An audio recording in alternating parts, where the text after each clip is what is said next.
Hey guys, what we're going to be working on today is creating lightning using Photoshop.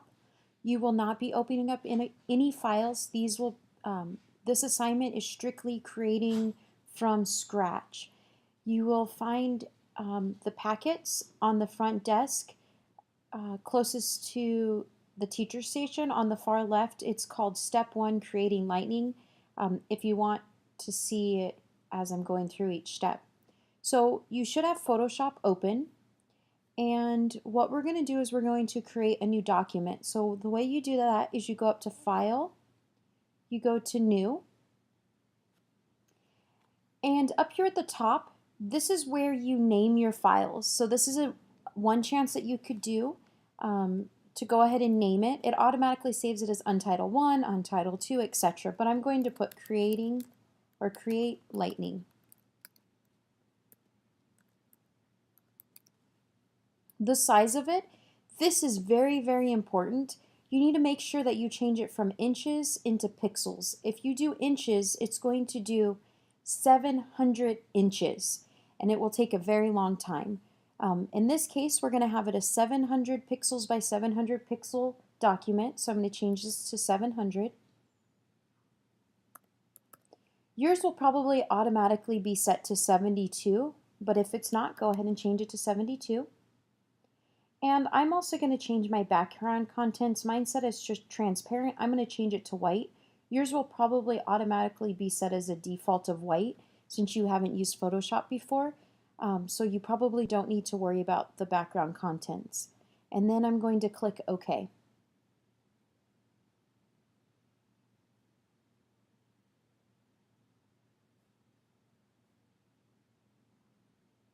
You will not be getting that same error. I'm just happening to get it because I'm using an online version of Photoshop, and it's just telling me about the restrictions with the 3D.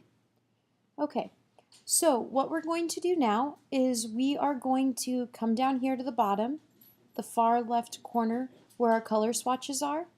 And we need to have it as a black and white. So what I'm going to do is if I click this little black and white miniature swatch, that's a automatic reset, and it will change it to black and white. Okay, so just come down here in the bottom left, make sure it's black and white. If it's not, click that little button. Okay, then we're going to come up to the top and we're going to count down 1, 2, 3, 4, 5, 6, 7, 8, 9, 10, 11, 12. On the 12th tool, you're going to see a paint bucket. We're going to hold it down and we're going to go to a hidden tool. We're going to go to the gradient tool. So go ahead and click on that. The next thing we're going to do is we're going to come up here to the top. We're going to click on the little option. I'm going to show you one more time. So come up here to the top and actually click on the inside of that. Don't click on the arrow, click on the inside portion. And I'm going to click on this one right here, the foreground to background one. Make sure you're not clicking on the one with the checkered background. Make sure it's actually the black and white. So do not click on the checkered background. We're going to click OK. And then what we're going to do is we're going to draw a gradient. Just draw a line in our on our canvas. And mine is my options have been played with, but yours should automatically be set as a mode of normal, and your opacity should be set at 100. If it's not, or you're having problems with drawing on it, just go ahead and change that back. Again, mode should be normal, your opacity should be 100. And I'm going to try this again and see if I get a better result. Okay. Now this next part is basically up to you. This is your lightning effect, and it just depends on how you do it. Will depend on what your lightning looks like. So I'm going to leave mine like this. So my main lightning effect is going to be over on this side, which is fine. Now I'm going to add a filter. So we're going to go up here to the top. We're going to click on Filter. We're going to go down to Render, and we're going to click on Cloud Difference Clouds. I'll show you that. Again, it's Filter, Render, different clouds. Okay, so now it looks like clouds over here. And if you're following along, we're turning to the next page. Now what we're going to do is we're going to come up to Image. We're going to go down to Adjustments, and then we're going to go to Levels. Again, that's Image, Adjustments, Levels. And we're going to fill in the input levels and then the output levels. So let's go ahead and start. So my very first input level is going to stay at 0. This next one I'm changing to 2.59. The next one I'm changing to 147. And as you're going through, if you actually hit tab, it'll take you to the next one. And then 0, and then 255. So then again, it's 0, 2.59, 147, 0, and 255. You would hit OK.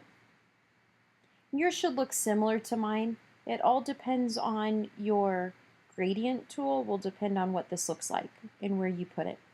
So now what we're going to do is we're going to invert this. You can either go Command I, or the long way of doing it is going up to Image, Adjustments, and Invert. Again, either Command I or go up to the top and go to Image, Adjustments, and Invert. Okay, and that just changed the color. Now we are ready to add the color. So we need to create a new layer. And the way you create a new layer is either down here at the bottom in our Layers palette, the far right corner next to the trash can.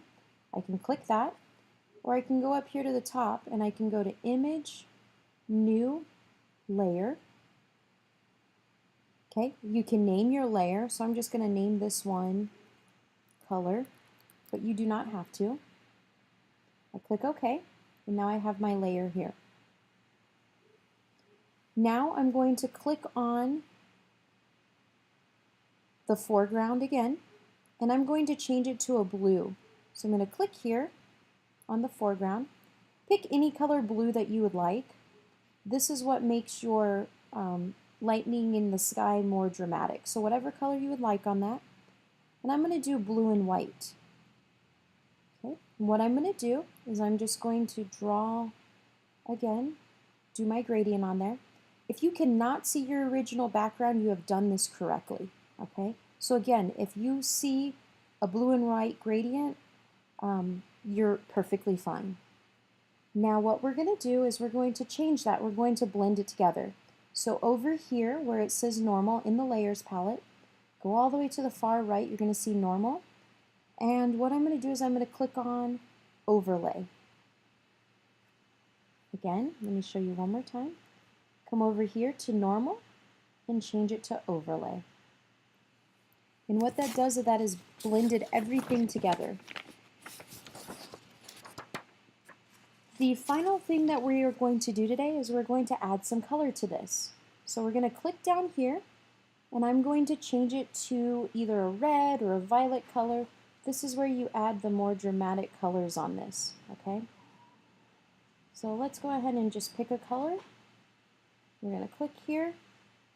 Now what we're going to do is we're going to come over to our paintbrush. Our paintbrush is located 1, 2, 3, 4, 5, 6, 7, 8 from the top, and click on it. You may have it as a hidden tool, so just make sure you're on the brush tool, not the color replacement tool, the brush tool. Then what you're going to do is you want a soft bristle brush. So I'm going to come up here, I'm going to click on this one, and I want my brush head to be fairly large. So I'm going to click there. The soft bristle brush, how you can tell that it's a soft bristle, is it has kind of like different colors to it, whereas the hard brush is just a solid dot.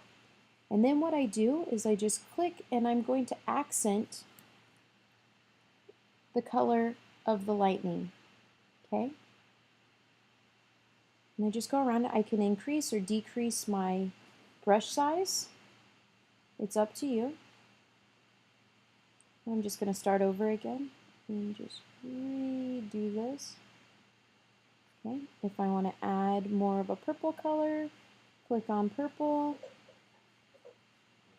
and highlight that on there.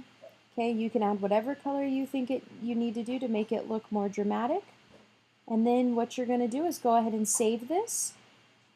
So when you're saving it, make sure you're saving it in your documents. You're going to go File, Save As. And then what comes up is you're going to have your format's going to be Photoshop, and yours is a little different because this is my personal laptop. You're going to see Where over here, and you're going to change it to Documents. Okay, and then you're going to save it. We already named it. If you did not name it at the beginning, go ahead and change it, and then click Save. And your file will be saved and ready for me to check on Wednesday when I return.